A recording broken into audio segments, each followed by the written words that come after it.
Right. You get two chances in life in a mother-daughter relationship. The first is as a daughter to your mother. And the second is as a mother to your daughter. I read that in a self-help magazine years ago. And I don't know why, but for whatever reason, it made me think of a sandwich. I shared the article with my mom, and she thought of a sandwich too. We're related.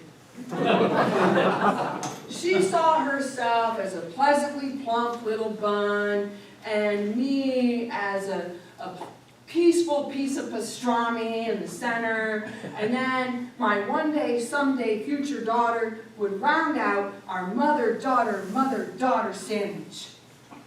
Mom shared with me that from the time she was a little girl, she dreamed of a daughter of her own. And here I was, the fulfillment of her dreams. Mom and I shared a lot. I have her eyes, I have her nose, I even have her handwriting. And there is a goofy, playful, prankster place in my heart that I know comes directly from that woman. Her favorite game was to make eye contact with the people in other cars at stoplights and then flick her false teeth at them.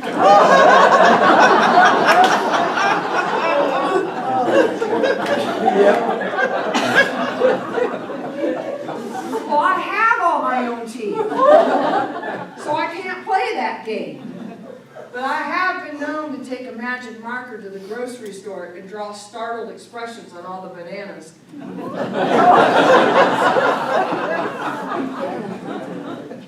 Mom and I shared so much, but never, not even for a second, did I ever share her dream of a daughter of my own.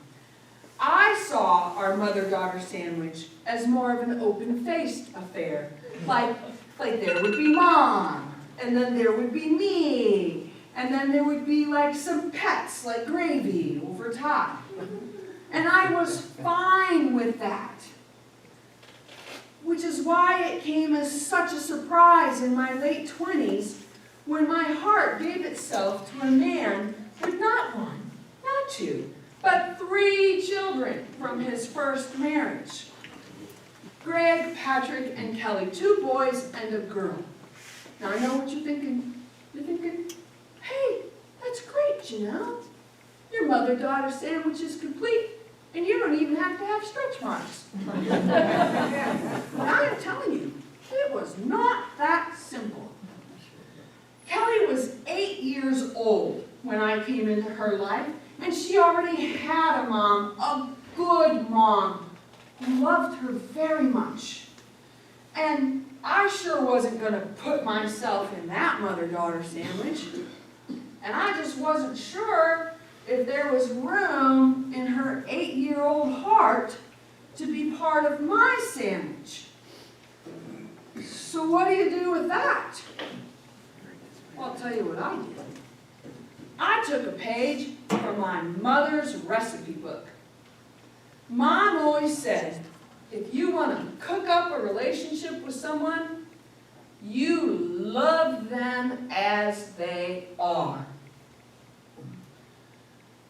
That's what Mom taught me how to do. When I was a little girl, just about Kelly's age, when I met her, my mom could see that I had about 0 maternal instinct.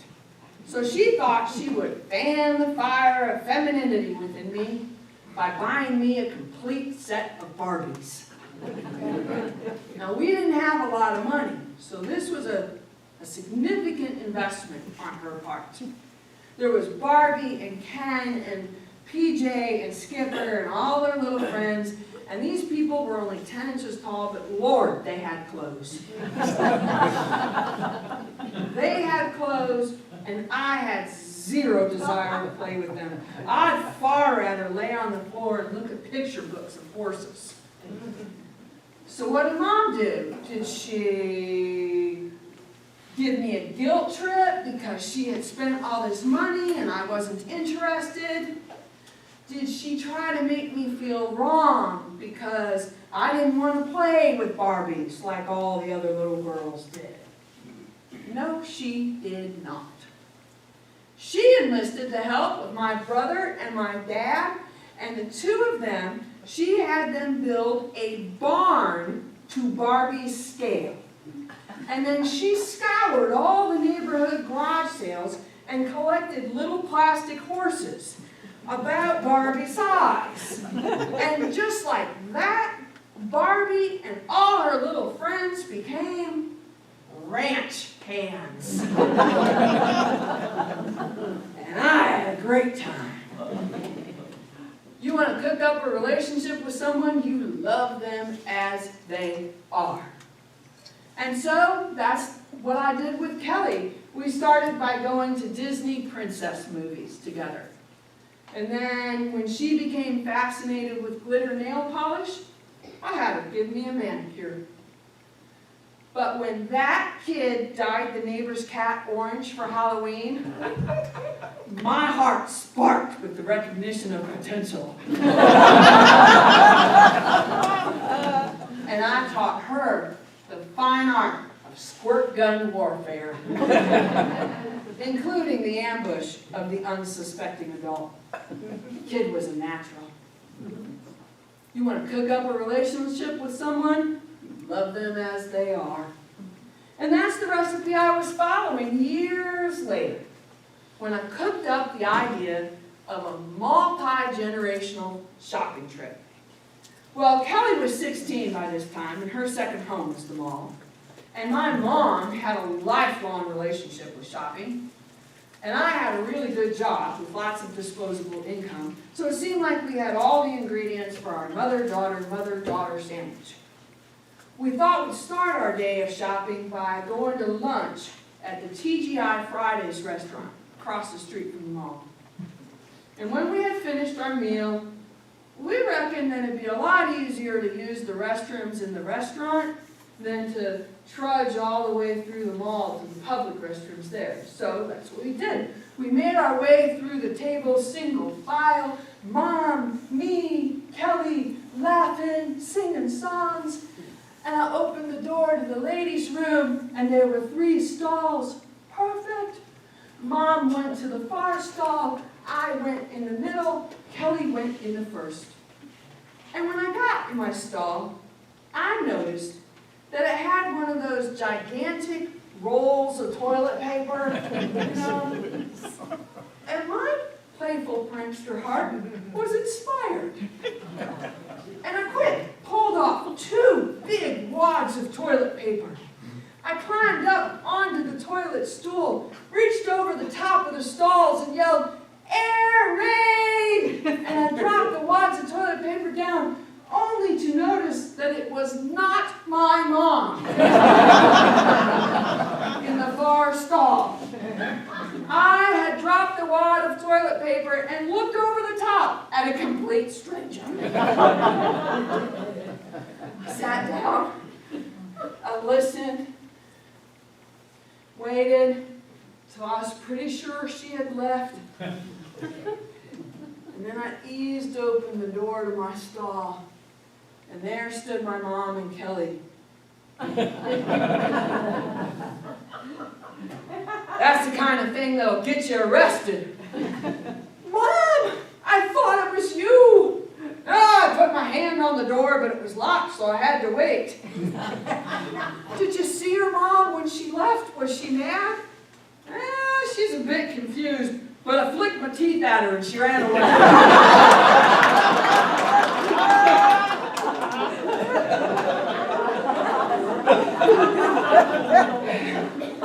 Target acquisition and identification are among the first rules of squirt gun warfare.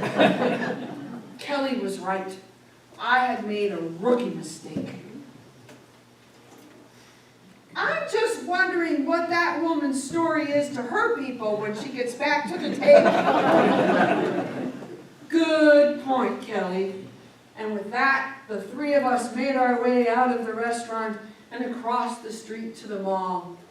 And the whole rest of that afternoon we would spontaneously erupt into laughter as one of us would imagine this whole scenario from that poor woman's point of view. And when we caught sight of her in the women's section of Macy's, well, they nearly had to call for a cleanup on aisle 3.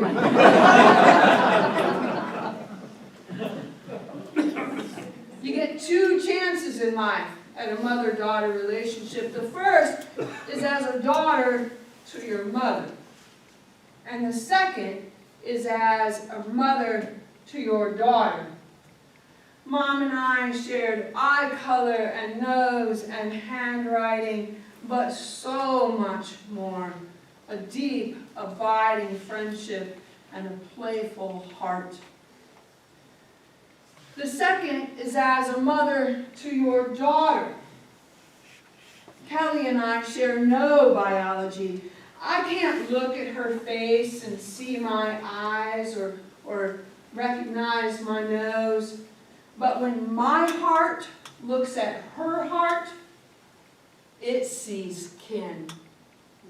And that is a bond every bit as thick as blood. The daughter of my mother and the mother of the daughter of my heart. And that is a mother-daughter sandwich that feeds the soul. Thank you.